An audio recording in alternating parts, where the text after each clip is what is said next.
The 15 minutes हो पढ़ाई होगी स्मार्ट तो सिलेक्शन होगा श्योर। दोस्तों स्वागत है आप सभी का आपके अपने परिवार परीक्षा हॉल 24/7 में। इस शो में हम बहुत इंपॉर्टेंट टॉपिक्स को बहुत कम समय में रिवाइज करने को लेकर के आते हैं। सारे के सारे इंटरेस्टिंग टॉपिक होते हैं और ये शो इतना इंपॉर्टेंट है कि ये आपको एग्जामिनेशन के लिए तैयार करेगा। चाहे आप BPSC ADO, BSSC CGL, Bihar दरोगा या फिर बिहार शिक्षक भर्ती जैसे किसी भी एग्जाम की तैयारी कर रहे हैं तो आपको एग्जामिनेशन के बिहाफ में ये आपको रिवीजन करने के लिए तैयार करेगा। आप में एक आदत जगाएगा कि किस प्रकार से नोट्स बनता है, किस प्रकार से शॉर्ट नोट्स बनता है और कैसे कम समय में हम एग्जामिनेशन के पॉइंट ऑफ व्यू से सारे के सारे कॉन्सेप्ट को रिवाइज करते हैं। तो बहुत इंपॉर्टेंट है। आज के इस सेशन में हम बात करेंगे भारत में यूरोपीय कंपनियों का आगमन। थोड़ा इंटरेस्टिंग टॉपिक है और लेंदी भी है, लेकिन हम जहां तक हो सकेगा आज कंप्लीट करेंगे और इस सेशन को हो पाए तो कल यानी कि कल के सेशन में पार्ट 2 में इसको कवर करेंगे। चलो इस सेशन को स्टार्ट करने से पहले एक पंक्ति है जो कि आपको सुनाना चाहेंगे कि कोशिश कर हल निकलेगा। दोस्त कोशिश कर हल निकलेगा, आज नहीं तो कल निकलेगा।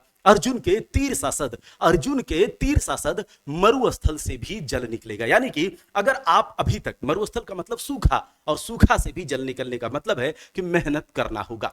मेहनत कर पौधों को पानी दे, मेहनत कर पौधों को पानी दे, बंजर जमीन से भी फल निकलेगा। ताकत जुटा हिम्मत को आग दे, फौलाद का भी बल निकलेगा। जिंदा रख दिल में उम्मीदों को, गरल के समंदर से भी गंगा जल निकलेगा। तो इतना ये पंक्ति था। उसके बाद हम चलते हैं आगे। भारत में यूरोपीय कंपनियां कैसे आई, आखिर क्या ऐसा रीजन रहा था, क्या क्या कारण था, इसमें हम शॉर्ट रिवीजन करते हैं, क्विक रिवीजन करते हैं। तो कहानी हम डिटेल में सुनाएंगे जब डिटेल्ड वाला क्लास आएगा उस समय। यहां पर हम आपको एक क्विक रिवीजन, एक स्नैपशॉट देंगे पूरा का पूरा एग्जाम ओरिएंटेड। तो बहुत ध्यान से सुनना। लास्ट में एग्जाम ओरिएंटेड क्वेश्चन भी आपसे पूछेंगे तो उसके जवाब कमेंट में देना और फिर अगला आपको क्या टॉपिक चाहिए ये भी आप कमेंट में बता सकते हो। अगर हम बात करें यूरोपीय कंपनियां, आखिर यूरोपीय देश के जो लोग थे भारतवर्ष या फिर पूर्वी देशों के साथ आना क्यों चाह रहे थे? क्या इससे पहले 1498 में जब वास्को डी गामा भारत आता है समुद्री रास्ते से, तो क्या उससे पहले भारत के साथ और यूरोपीय देशों के साथ व्यापार नहीं हो रहा था क्या? तो ऐसा बिल्कुल भी नहीं है। स्थल मार्ग से हो रहा था, लेकिन जब स्थल मार्ग में अवरोध हो गया, विरोध उत्पन्न होने लगा, क्योंकि 1453 की बात है, कस्तुनतुनिया नाम का एक जगह था स्थल मार्ग होते हुए। यहां पर आप देख सकते हैं कि कस्तुनतुनिया नाम का एक जगह इस जगह पर है जो कि अभी प्रेजेंट टाइम में इस्तांबुल तुर्की वाला जगह है। तो वहां पर एक उस्मानिया सल्तनत के मोहम्मद सुल्तान ने कब्जा कर लिया, आक्रमण किया, कब्जा कर लिया और फिर बीच में ये बन गया रोड़ा। यूरोपीय देश और भारत या पूर्वी देशों के बीच व्यापार जो है एक तरह से अवरुद्ध हो गया। उसके बाद तो जो उस समय यूरोप में पुनर्जागरण का समय चल रहा था, वहां पर औद्योगिक क्रांति हो चुका था, मतलब कि इंडस्ट्रियलाइजेशन हो चुका था। लोग धीरे धीरे डेवलप कर रहे थे, कल कारखाने बन रहे थे, आविष्कार हो रहे थे, वैज्ञानिक खोजें हो रही थी। तो लोगों ने सोचा, यूरोप के देशों ने, कि हम आखिर ऐसा क्यों नहीं कर सकते हैं कि जल के मार्ग से, समुद्र के मार्ग से हम भारतवर्ष या फिर पूर्वी देशों के साथ व्यापार कर ले। क्योंकि हमारे पास बड़े बड़े जहाज हैं, हम कल कारखाने बना रहे हैं, हमारे पास फैक्ट्रियां हैं, हमारे पास उद्योग हैं, तो हमें कच्चा सामान भी चाहिए। तो हम पूर्वी देशों से कच्चा सामान लाएंगे और फिर जाकर के यहां पर हम अपना बिजनेस फैलाएंगे और मुनाफा कमाएंगे। तो तुम जो है अपना स्थल मार्ग अपने पास रखो, हम जलीय रास्ते से होते हुए, समुद्री रास्ते से होते हुए हम पहुंच जाएंगे पूर्वी देश। और इनफैक्टली भारत की बात कर रहे हैं तो भारत पहुंच जाएंगे। तो फिर यूरोपीय देश में स्पेन है, पुर्तगाल है, वो सब क्या होता है, जलीय मार्ग या फिर समुद्री मार्ग खोजने के लिए निकल जाता है। तो बहुत सारे ऐसे रीजन्स हैं जिसके कारण कि यूरोपीय कंपनियां भारत आती हैं। उसमें से आर्थिक कारण, राजनीतिक कारण और धार्मिक कारण हैं, अलग अलग कारण हैं। आर्थिक कारण की अगर बात करें तो व्यापार था, मसालों का व्यापार करने के लिए ये भारत या फिर पूर्वी देशों के साथ आए, क्योंकि यहाँ के मसाले लेकर के वो जाते थे और वहाँ बहुत उसका डिमांड था। एक तो मांस वगैरह को बहुत दिनों तक रखने के लिए भी उसका वो प्रयोग करते थे। दूसरा यहाँ पर यह है कि नवीन व्यापारिक मार्गों की खोज करने के लिए ये भारतवर्ष आए, ठीक है। या फिर यहाँ औद्योगिक क्रांति की शुरुआत हो चुकी थी, उद्योग धंधे फल फूल रहे थे, तो इसको कच्चा सामान चाहिए, तो व्यापार करने के लिए, कच्चा सामान के लिए इनको इधर आना पड़ा। अगर राजनीतिक कारण की बात करें तो देखो उस समय यूरोप में भी इटली, स्पेन, पुर्तगाल, फ्रांस, ब्रिटेन, इन सब में आपस में प्रतिस्पर्धा, कंपटीशन हो रहा था, हम बड़ा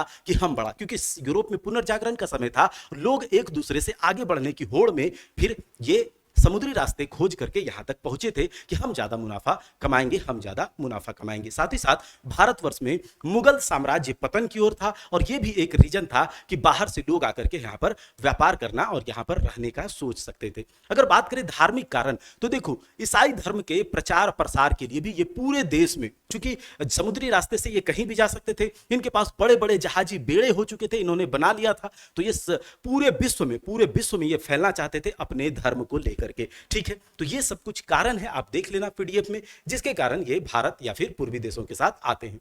अगर बात करें कि अलग अलग एग्जाम में पूछा जाता है कि देखो जब यूरोप में पुनर्जागरण हो रहा है, यूरोप में वैज्ञानिक खोजें हो रही हैं, आविष्कार हो रहा है, तो स्पेन, पुर्तगाल, ब्रिटेन, ऑस्ट्रिया, ये सब जैसे देश जो हैं, हॉलैंड या डच, इन सब जैसे देशों में अलग अलग आविष्कार हो रहा है, वैज्ञानिक खोजें हो रही हैं, जहाज बन रहे हैं, बेड़े बन रहे हैं, तो फिर वो अलग अलग समुद्री रास्तों से विश्व के अलग अलग देशों में गए।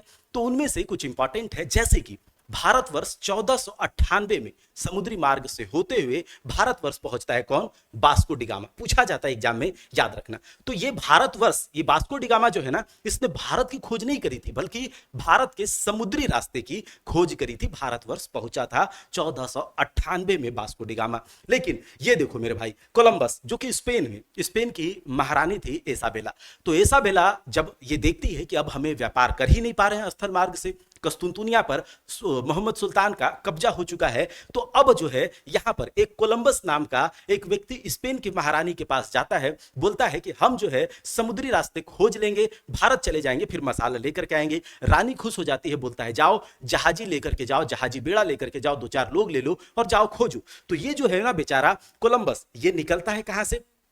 ये निकलता है स्पेन से। लेकिन जब ये स्पेन से निकलता है तो ये भारतवर्ष की ओर ना आकर, मतलब पूर्व की ओर ना आकर, किधर चला जाता है?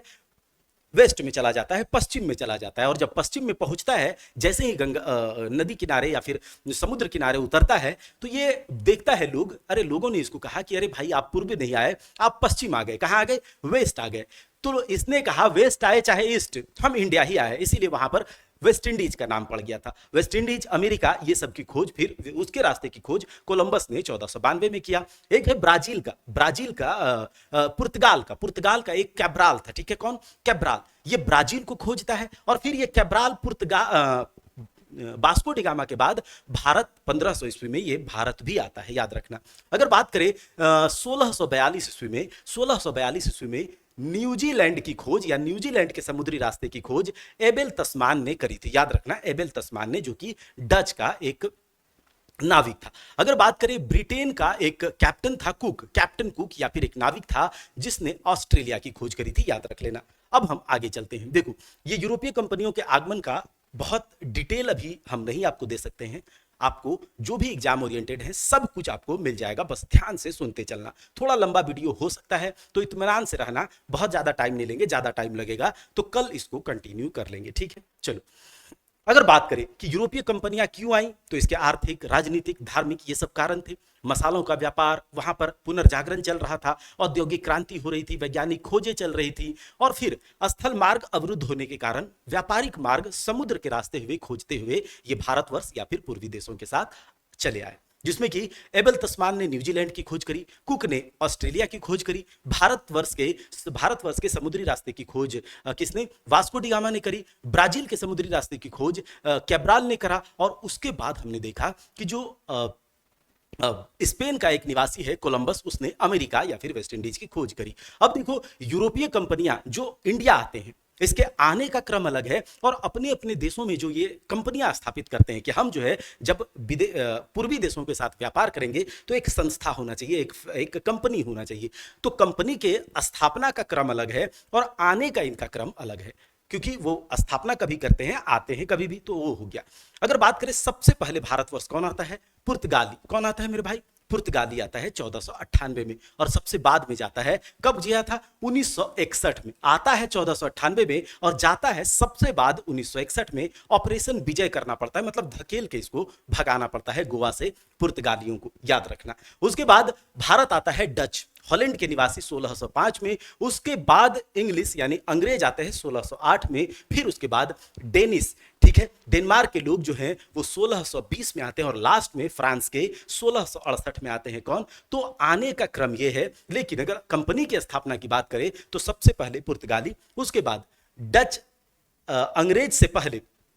डच से पहले अंग्रेज कंपनी की स्थापना हो गई थी, अंग्रेजी east India company, English east India company, British east India company की स्थापना 1600 में हो गई थी, लेकिन डच ईस्ट इंडिया कंपनी की स्थापना 1602 में हुई है। बस इन्हीं दोनों में फेर है, तो आप अच्छे से इसको देख लेना, आपको पता भी होगा और आप देख भी लेना। क्या हमने कहा कि आने का क्रम अलग है और कंपनी की स्थापना का क्रम अलग है, याद रख लेना। अब हम चलते हैं आगे।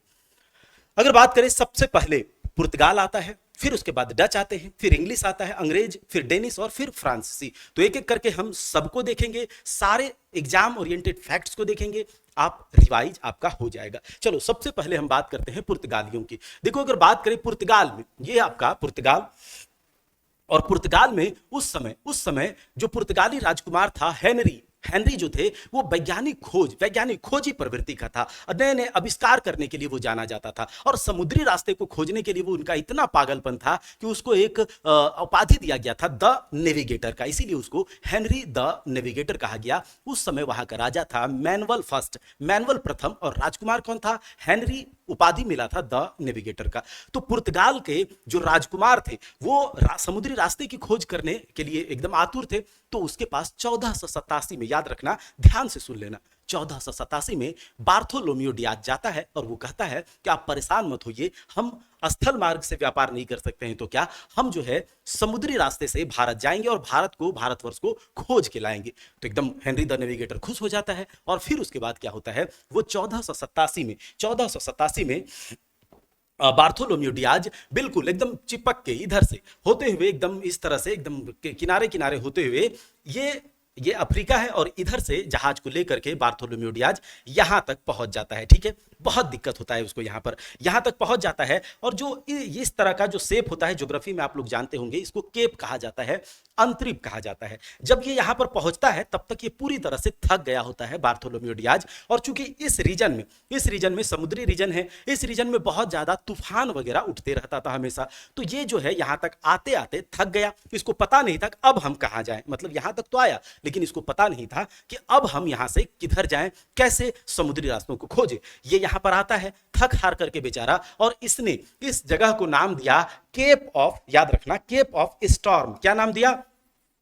Cap of Storm. मैं लिखूंगा यहां पर कुछ भी नहीं तो बहुत ज्यादा समय लग जाएगा। सारे के सारे चीजें लिखी हुई हैं, बहुत अच्छे से लिखा हुआ है, आप उसको पीडीएफ के तौर पर देख लेना, आपका रिवीजन हो जाएगा।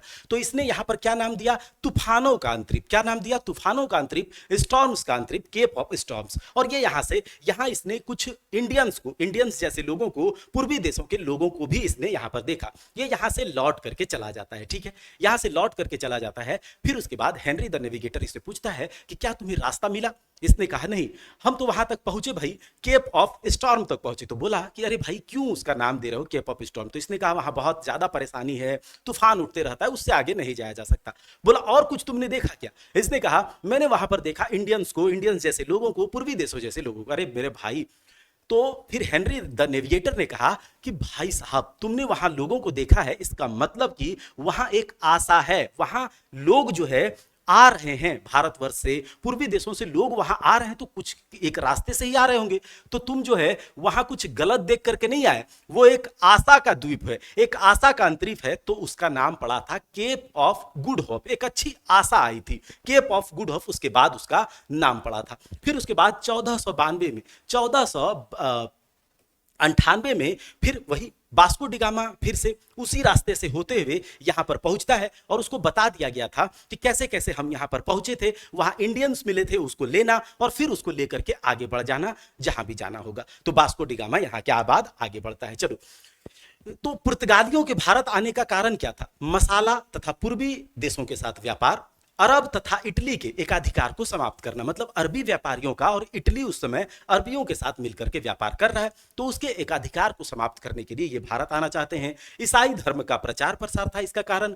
पुर्तगाली राजकुमार द हेनरी द नेविगेटर का प्रोत्साहन, कि ये जो एकदम उस समय एकदम खोजी प्रवृत्ति का था, वैज्ञानिक खोज के लिए आतुर था, जहाज बेड़ा सब बन रहा है, तो उसने कहा लोगों को कि अरे हम लोग जो है वहां जा सकते हैं, हमारे पास ऐसा साधन है, संसाधन, हम जा सकते हैं। ये रहा। ऊपर से यूरोप में पुनर्जागरण चल रहा है, वहां पर लोग जो है लगातार डेवलप कर रहा है। लोग शिक्षा को लेते हुए, आर्ट्स को लेते हुए, लिटरेचर को लेते हुए, इंजीनियरिंग, साइंस, साइंटिस्ट, वैज्ञानिक, सब कुछ एकदम फल फूल रहा है।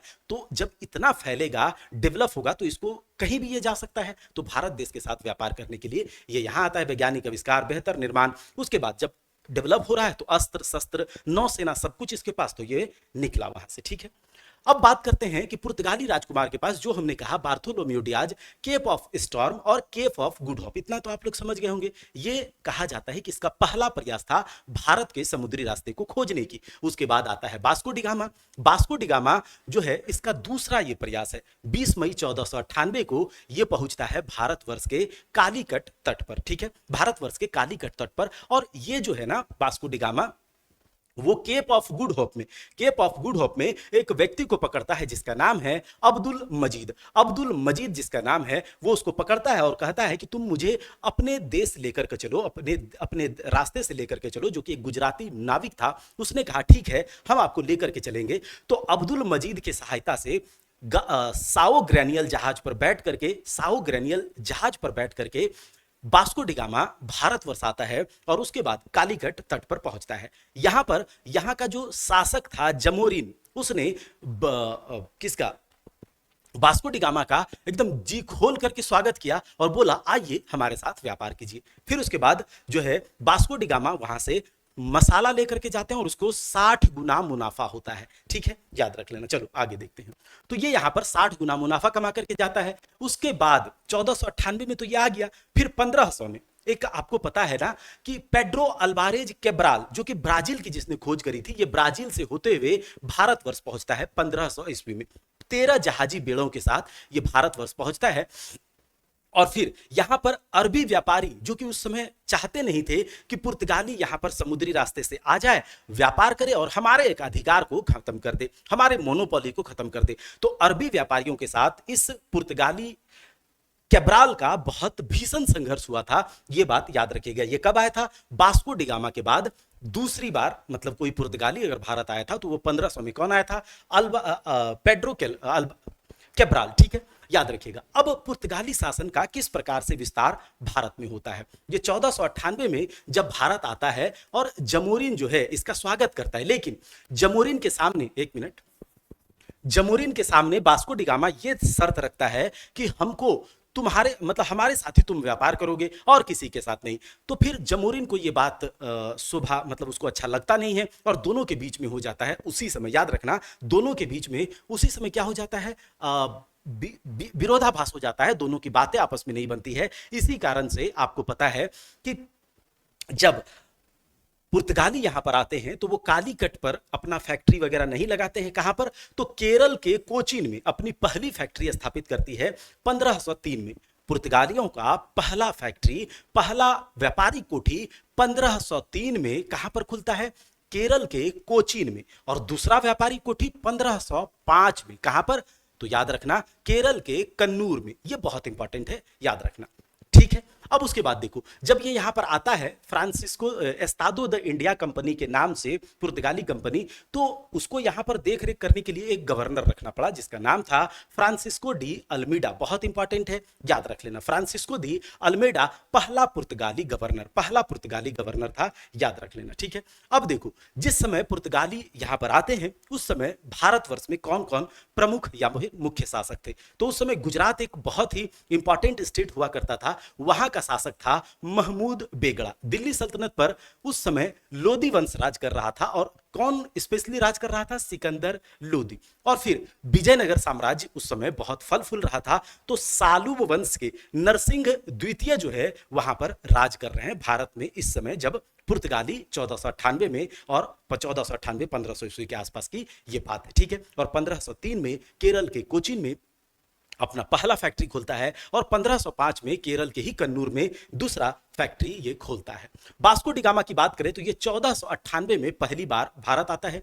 दूसरी बार ये भारत आता है 1502 में। कब आता है? दूसरी बार भारत आता है 1502 में। और फिर अपने देख रेख में 1503 में केरल के कोचीन में ये फैक्ट्री खुलवाता है वास्को डी गामा। फिर उसके बाद तीसरी बार, याद रखना, 1524 में वास्को डी गामा तीसरी बार भारत आता है और फिर भारतवर्ष में ही इसका काम तमाम हो जाता है। 24 दिसंबर 1524 को वास्को डी गामा भारतवर्ष में ही केरल में इसकी मौत हो जाती है, केरल के कोचीन में। ये बात आपको याद रखना है, ठीक है।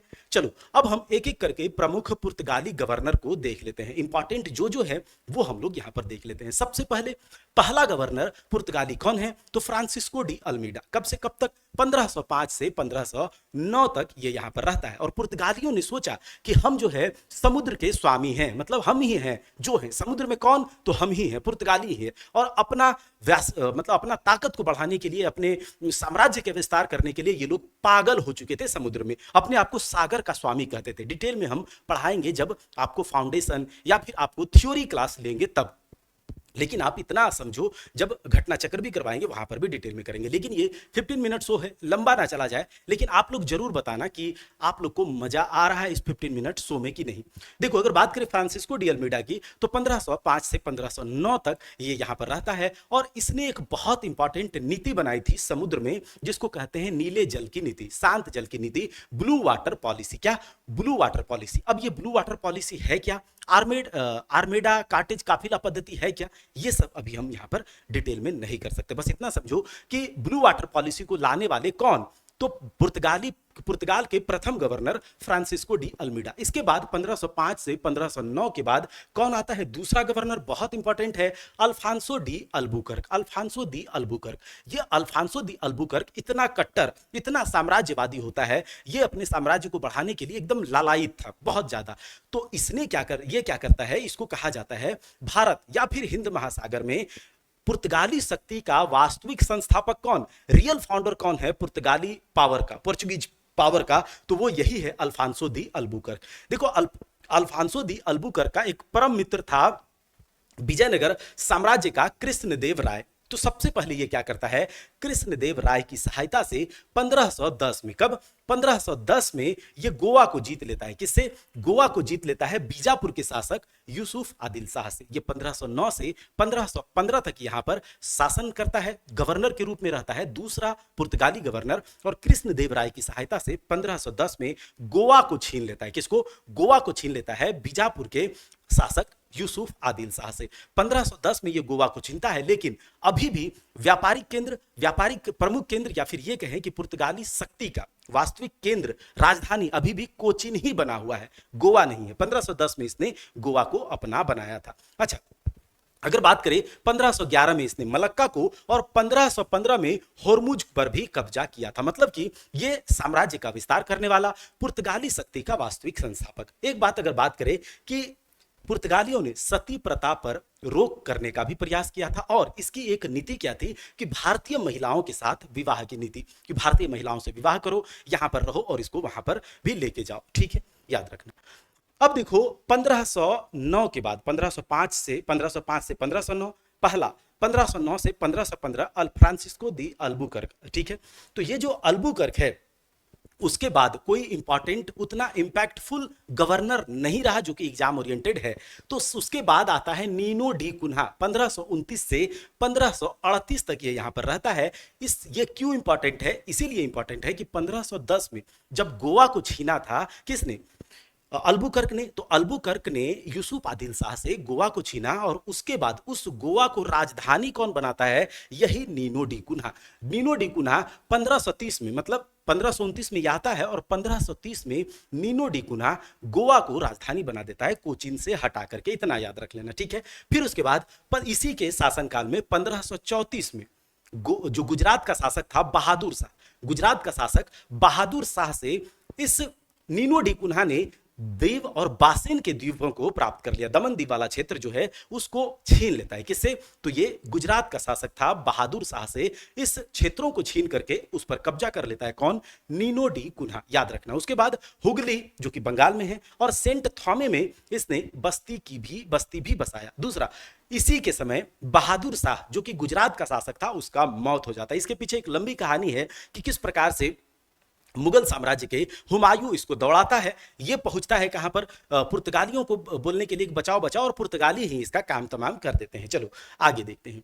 अब पुर्तगालियों की महत्वपूर्ण नीतियां थी ब्लू वाटर पॉलिसी, जिसे नीले जल की नीति कहा जाता है। पूछा जाएगा कि ब्लू वाटर पॉलिसी लाने वाले कौन थे? समुद्र में हमारा राज होगा, ये जो नीला जल है, ये जो शांत जल तुम लोग देख रहे हो, इस पर हम लोग अपना पॉलिसी चलाएंगे। हम यहां पर सबसे पहले आए हैं, तो यहां कोई भी ना व्यापार कर सकता है हमारी परमिशन के बिना, ना इसमें उतर सकता है, ना इसको देख सकता है। तो इस टाइप का जो है पॉलिसी, इस टाइप का डोमिनेंसी, इस टाइप का मोनोपोली ये लोग यहां पर चलाना चाहते थे। नहीं तो फिर हम क्या करेंगे? अगर तुम हमसे बिना परमिशन लिए उतर गए समुद्र में तो हम तुमको लूट लेंगे, और फिर हमसे परमिशन लो, हम तुम्हें क्या करेंगे? 4-5 जहाजों का बेड़ा तुम्हारे चारों तरफ रखेंगे, तुमको प्रोटेक्ट करते हुए लेकर के चलेंगे। तुमको जरूरत है या फिर नहीं है, फिर भी हमसे तुमको परमिशन लेना पड़ेगा, जिसको कहा जाता था कार्टज। क्या कहा जाता था? कार्टज। और आर्मेडा का मतलब कार्टज, परमिशन लो, और हां, आर्मेडा का मतलब होता है जब तुम परमिशन लोगे तो हमारे जहाजों का काफिला तुम्हारे साथ तुमको प्रोटेक्ट करते हुए चलेगा। इसको आर्मेडा प्रणाली कहते हैं।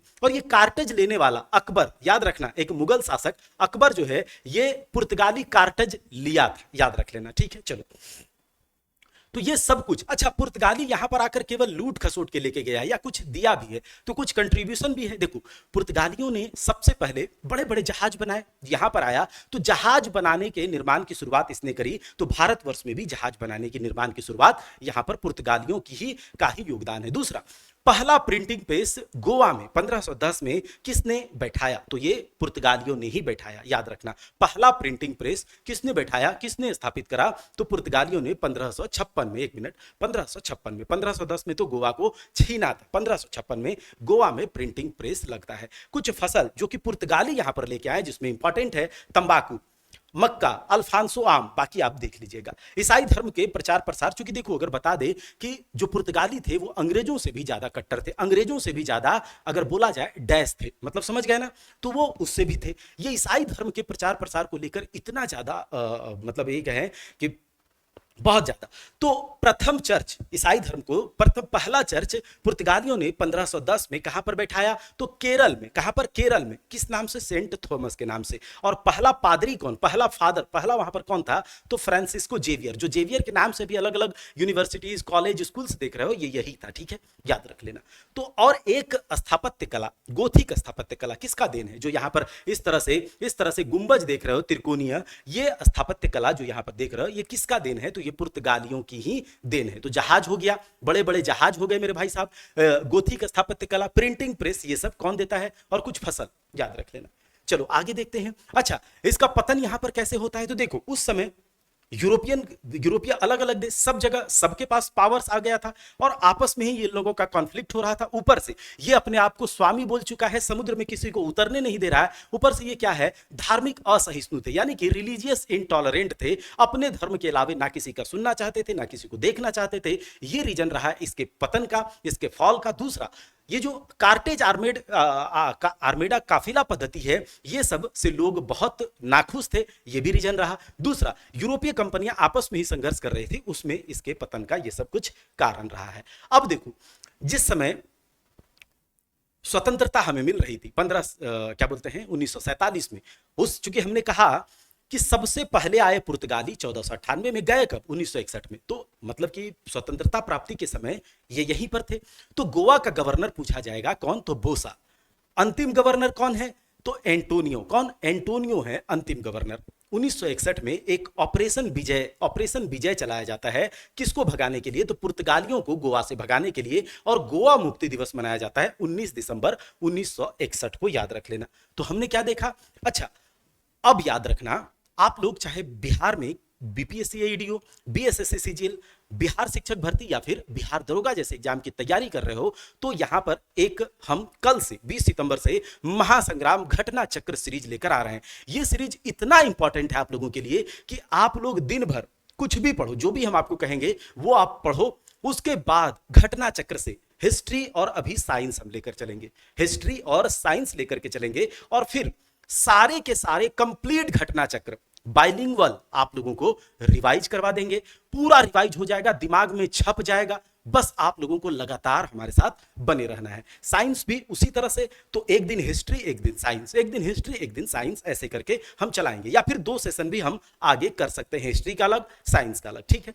ये पूरा का पूरा जो सेशन होगा बाइलिंगुअल होगा, आपको मटेरियल बाइलिंगुअल मिल जाएगा, डिटेल्ड एक्सप्लेनेशन होगा, साथ ही साथ सारे के सारे कॉन्सेप्ट एग्जाम ओरिएंटेड होंगे, क्योंकि जो डिस्कशन होगा वो इंपॉर्टेंट होगा। कंप्लीट रिवीजन हो जाएगा। आपने कुछ भी पढ़ा हो, आप वहां पर आकर के चुपचाप बैठ करके कान में हेडफोन लगा करके, चाहे आप जॉब कर रहे हैं, चाहे आप हाउसवाइफ हैं, या फिर आप पढ़ रहे हैं पूरी तरह से लाइब्रेरी में बैठ के टेबल चेयर पे, तो भी आपका कंप्लीट रिवीजन हो जाएगा। और ये जो घटना चक्र सीरीज है ये होमवर्क बेस्ड है, मतलब होमवर्क आपको देंगे, टारगेट देंगे, और फिर उसके बाद यहां पर कंप्लीट करवाएंगे। होमवर्क चल रहा है क्या? तो जी हां, homework series BPSC ADO, BSSC CGL, Bihar दरोगा, बिहार शिक्षक भर्ती, इन सब के लिए होमवर्क सीरीज चल रहा है।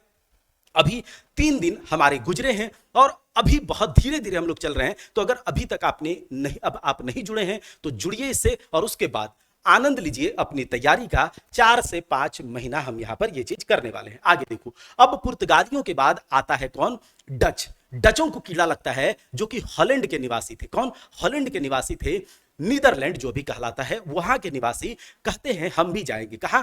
हम भी जाएंगे भारत। और जिसने देखा पुर्तगालियों को कि अरे भाई साहब कितना ज्यादा अच्छे से व्यापार कर रहा है और कितना मुनाफा कमा रहा है, हम लोग भी जाएंगे। तो डच लोग जो है अपने देश में 1602 ईस्वी में डच ईस्ट इंडिया कंपनी की स्थापना करता है, और 1605 में ये आ धमकता है। कहां पर?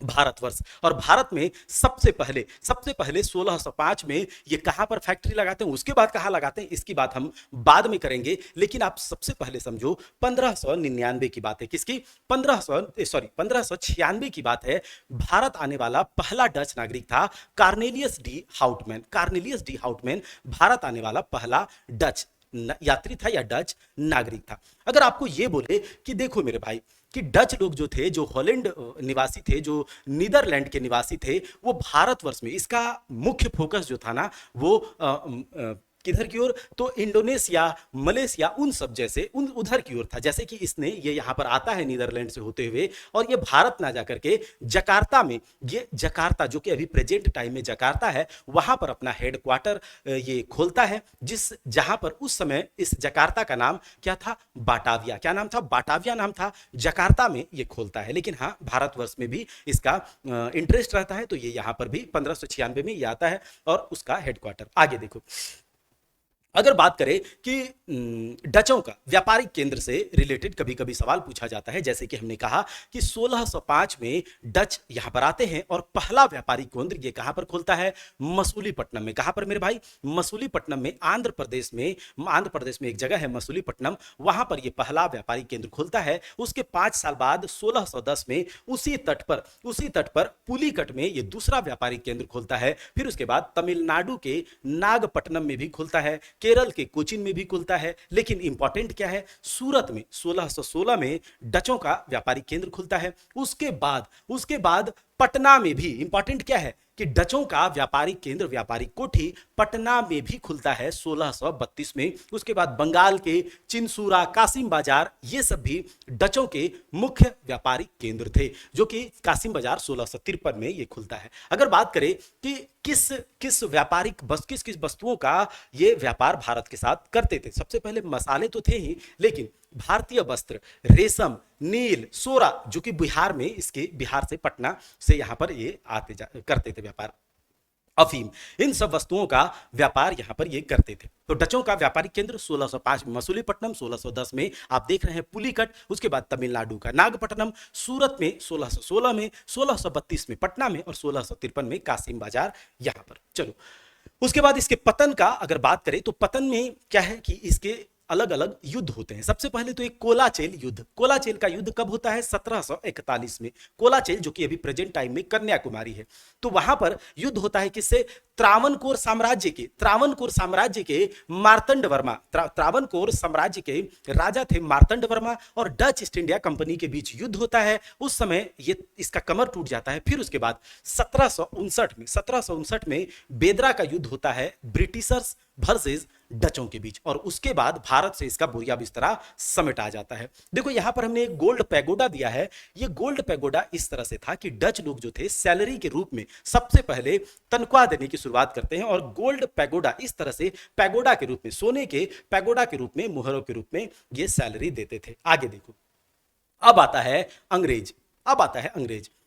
तो आज ही ये कंप्लीट कर दे या फिर कल करते हैं, ठीक है, अंग्रेज, और उसके बाद 1 मिनट टाइम या फिर करते हैं, ठीक है। अंग्रेज देखते हैं। सबसे पहले देखो, अंग्रेज अगर बात करें, ये भारतवर्ष ये आता है 1608 में, जाता है कब, 1947 में। लेकिन कंपनी की स्थापना कब हो गई है, 1600 में हो गई है। कहां पर, ब्रिटेन में, ठीक है। ब्रिटेन में कंपनी की स्थापना हो जाती है। देखो स्थापना 1600 में होती है, किस नाम से, ईस्ट इंडिया, बहुत बड़ा नाम है, याद नहीं रखना है, ईस्ट इंडिया कंपनी के नाम से। एक निजी कंपनी है, याद रखना है, एक प्राइवेट कंपनी है। अच्छा, इस कंपनी की स्थापना करने के लिए 217 शेयर धारक थे, शेयर होल्डर से 217 लोगों ने मिल करके इस कंपनी को खड़ा किया, और फिर लोगों ने सोचा कि कंपनी को चलाने बुलाने के लिए, उसके संचालन के लिए कुछ लोगों का टीम बनाया जाए, जिसको कहा जाता है बोर्ड ऑफ डायरेक्टर्स, निदेशक मंडल। 24 लोगों के मेंबर या सदस्य, 24 सदस्य, 24 मेंबर्स वाला एक बोर्ड का गठन किया जाता है, जो कि कंपनी को चलाएगा। और फिर महारानी एलिजाबेथ वहां पर इसको देखरेख कर रही है। तो महारानी एलिजाबेथ ने कहा कि 15 सालों के लिए तुम लोग क्या करो, पूर्वी देशों के साथ व्यापार करने के लिए तुम्हें हम एकाधिकार देते हैं। मतलब अगर कोई व्यापार करेगा 15 साल तक पूर्वी देशों के साथ, तो ब्रिटिश ईस्ट इंडिया कंपनी ही करेगी और कोई नहीं ब्रिटेन में, ठीक है। अच्छा, उस समय भारत में कौन राज कर रहा है, अकबर। आगे देखो, अंग्रेज की अगर बात करिए तो हम देख ही रहे हैं, तो पहला गवर्नर किसको बनाया गया था, ईस्ट इंडिया कंपनी का, थॉमस स्मिथ को। किसको बनाया गया था, थॉमस स्मिथ को। उसके अलावा 1600 में एलिजाबेथ ने पूर्व से 15 सालों के व्यापारिक अधिकार किसको दे दिया, तो ये इसको, ब्रिटिश ईस्ट इंडिया कंपनी को। लेकिन 1609 में राजा जेम्स प्रथम ने कहा, इसने देखा कि बहुत अच्छा काम कर रहा है, हमको भी प्रॉफिट मिल रहा है, तो क्यों ना हम इसको आजीवन जो है अनिश्चितकालीन इसको क्या करते हैं, एकाधिकार दे देते हैं, मोनोपोली दे देते हैं, किसको, ब्रिटिश ईस्ट इंडिया कंपनी को, पूर्वी देशों के साथ व्यापार करने के लिए। 1608 में जब भारतवर्ष पहली बार अंग्रेजों का आगमन होता है, तो पूछा जाता है किस शिप से, किस जहाज से आता है, तो रेड ड्रैगन से आता है, ठीक है। अंग्रेजों के कुछ व्यापारिक केंद्र हैं भारत में, जो कि मुख्य हैं, प्रमुख हैं। देखो, ये जब 1608 में यहां पर आता है, तो सूरत में व्यापारिक केंद्र खोलने की कोशिश करता है, लेकिन यहां पर विरोध होता है, और फिर ये 1608 में सूरत में व्यापारिक केंद्र नहीं खोल पाता है। लेकिन उसके बाद पहला व्यापारिक केंद्र इस तट पर, इधर की ओर, तमिलनाडु आंध्र प्रदेश की ओर, जो कि कौन सा, 1611 में मसूलीपट्टनम, जहां पर डचों ने अपने पहले व्यापारिक केंद्र खोले थे 1605 में, वहीं पर 1608 में पहला जो है पूर्वी तट पर अंग्रेज कहां पर, मसूलीपट्टनम में अपना व्यापारिक केंद्र खोलता है। कब, 1611 में। कब खोलता है, 1611 में। सूरत में 1608 में खोलने की कोशिश करता है, लेकिन यह असफल होता है, इसका याद रखना। 1611 में जहां पर मसूलीपट्टनम में डचों ने अपने व्यापारिक केंद्र खोले थे, वहीं पर अंग्रेजों ने भी 1611 में पहला सफल व्यापारिक केंद्र खोल लिया, ठीक है। उसके बाद 1613 में फिर से ये खोलता है सूरत में जाकर के। तो ये कुछ व्यापारिक केंद्र, जैसे कि उड़ीसा में उड़ीसा बालासोर में 1633 में खोलता है। क्या बोलते हैं, मद्रास में इसका एक व्यापारिक केंद्र, जो कि आपको पता होगा, फोर्ट सेंट जॉर्ज के नाम से, जो कि अभी प्रेजेंट टाइम में मद्रास या फिर ये कहें आंध्र प्रदेश के विधानसभा है, ठीक है, याद रखिएगा। उसके बाद कुड्डालोर में एक फोर्ट सेंट डेविड भी है। अब देखो क्या होता है कि उस समय जेम्स प्रथम वहां के राजा थे ब्रिटेन के। तो जेम्स प्रथम ब्रिटेन के शासक थे, और इसने जहांगीर के, अभी देखो 1605 के बाद तो अकबर का काम तमाम हो जाता है, फिर उसके बाद आता है कौन, जहांगीर। तो जहांगीर के दरबार में राजा जेम्स प्रथम ने पहली बार अपने व्यापारिक दूत भेजा, एम्बेसडर को भेजता है, कैप्टन हॉकिंस। कौन आता है, कैप्टन हॉकिंस, जो कि 1608 से 1611 तक भारतवर्ष में रहे, यहाँ का इन्होंने मुआयना करा, और इसके बाद फिर ये यहाँ से लौट गए। तो देखो, जहांगीर के दरबार में ये पहुंचते हैं, लेकिन किस जहाज से आता है पूछा जाता है, तो हेक्टर नाम के जहाज से आया था। 1609 में, एक साल तक ये इधर उधर घूमते हैं, और 1609 में जहांगीर के दरबार, आगरा वाले दरबार में ये पेश होते हैं, आते हैं। जहांगीर जहांगीर के आगरा वाले दरबार में ये आते हैं। देखो ये अंग्रेज था, इसको पता नहीं था कि कैसे क्या यहाँ का विधि व्यवस्था है, किस प्रकार से अभिवादन करना चाहिए। तो ये जो उस तरह से झुक झाक के पैबोस सजदा ये सब करने को तो इसको आता नहीं था। तो बस ये हाँ हेलो हाय नमस्ते तो इस तरह से इसने करा, जो कि जहांगीर को पसंद नहीं आया। लेकिन हाँ इसके बोली विचार जिस तरह से ये पेश आए उससे इसको थोड़ा सा ठीक ठाक लगा। तो इसने इसे 400 का मनसब तो दिया, लेकिन व्यापार में किसी भी प्रकार का इसको छूट नहीं मिलता है। तो ये यहां से लौट करके चला जाता है। और फिर उसके बाद जो जेम्स प्रथम था वो सर टॉमस रो को भारत भेजता है 1615 में। सर टॉमस रो को भारत भेजता है 1615 में। चूंकि ये जितनी भी गलतियां हुई थी किससे, हॉकिंस से, तो हॉकिंस से बातचीत किया, फिर उसके बाद पूरा मुआयना लेकर के ये यहां पर पहुंचता है। और फिर उसके बाद कहता है कि पीछे की गलतियों को देखते हुए हम आगे सुधारेंगे। तो ऐसे ही हमें भी करना है, हम भी अपनी तैयारी कर रहे हैं। पीछे जो भी हुआ उसको भूलो, अब अच्छे तरीके से रिफ्रेश तरीके से इसी तरीके से अब पढ़ना होगा, क्विक रिवीजन करना होगा, एग्जाम ओरिएंटेड। चलो तो 1615 में ये भारत आता है और उसके बाद 1616 में जहांगीर के दरबार में ये पेश होता है और फिर ये व्यापारिक छूट प्राप्त करने में सफल हो जाता है। ये इसके पीछे कहानी है कि किस प्रकार से ये सफल होता है, क्या ये शराब लेकर के आता है, किस तरह से, तो वो देखो इतना लंबा कहानी बताएंगे तो 3 से 4 घंटा जाएगा। लेकिन अभी इतना समझो व्यापारिक छूट प्राप्त करने में सफल हो जाता है। पहला अंग्रेज फैक्ट्री कहां लगता है, सूरत के गुजरात 1608 में, लेकिन ये लगा नहीं पाता है, मतलब सफल नहीं होता। पूर्वी तट पर पहला अंग्रेज फैक्ट्री 1611 में मसूलीपट्टनम में, और फिर बालासोर उड़ीसा ये सब में 1633 में। आगे देखो 1639 ईस्वी की बात है, एक गांव है चैने नाम का गांव खरीद लिया अंग्रेजों ने। ठीक है, इस गांव का नाम बदलकर इसने बाद में मद्रास रख दिया। और मद्रास के संस्थापक कौन है, फ्रांसिस डे। और यहां पर एक व्यापारिक कोठी खुलती है जिसका नाम है फोर्ट सेंट जॉर्ज। याद रख लेना 1639 ईस्वी में फोर्ट सेंट जॉर्ज की स्थापना होती है। संस्थापक कौन है, तो फ्रांसिस डे, इसीलिए मद्रास का संस्थापक फ्रांसिस डे, याद रखना। 1661 ईस्वी की बात है, कैथरीन जो कि पुर्तगाली राजकुमारी है, और कौन, तो ये चार्ल्स द्वितीय जो है ब्रिटेन के राजकुमार, ये दोनों आपस में शादी करते हैं और अपने बाप का संपत्ति समझ करके दहेज में बॉम्बे को दे देता है। ठीक है, कहता है लो दहेज में बॉम्बे लेकर के जाओ। और फिर ये मुंह उठा करके, जो मतलब ये ब्रिटेन के जो राजकुमार है, ये मुंह उठा करके बॉम्बे दहेज में अपने बाप की संपत्ति समझ करके ले लेता है। ठीक है, तो ये मिल गया इसको। और उसके बाद ये जो है 1668 में ये जो ब्रिटेन के राजकुमार है, इसने क्या करा, 1668 में, समझ रहे हो ना, राजकुमार ने 10 पाउंड के वार्षिक किराए पर, मतलब इधर से उधर चल रहा है, इधर से उधर तुम खेला खेली चल रहा है, समझ रहे हो ना, राजकुमार ने 10 पाउंड के वार्षिक किराए पर बॉम्बे ईस्ट इंडिया, मतलब बॉम्बे को ईस्ट इंडिया कंपनी को दे देता है। फिर उसके बाद बॉम्बे में अच्छे तरीके से ईस्ट इंडिया कंपनी अपनी स्थापना करता है, उसका रेनोवेशन करता है। तो बॉम्बे के संस्थापक कौन, गेराल्ड ओंगियार को कहा जाता है। तो गेराल्ड ओंगियार क्या हो गया, बॉम्बे के संस्थापक। मद्रास के संस्थापक कौन, फ्रांसिस डे। और कोलकाता के संस्थापक आपको पता है कौन, जॉब चार्नॉक है। चलो 1698 में कंपनी ने, ब्रिटिश ईस्ट इंडिया कंपनी ने कालीकाता, सूतानाती और गोविंदपुर 3 गांव को खरीद लिया और तीनों गांव को मिलाकर के इसने कलकत्ता शहर की स्थापना करी। वहां पर फोर्ट विलियम नाम के एक व्यापारिक कोठी को इसने खोला। संस्थापक कौन है, जॉब चार्नॉक, इसीलिए कलकत्ता का संस्थापक कहा जाता है जॉब चार्नॉक को, याद रख लेना। तो ये अंग्रेज की बात हो गई। अब हम देखते हैं डेनिश यानी कि डेनमार्क की कंपनी।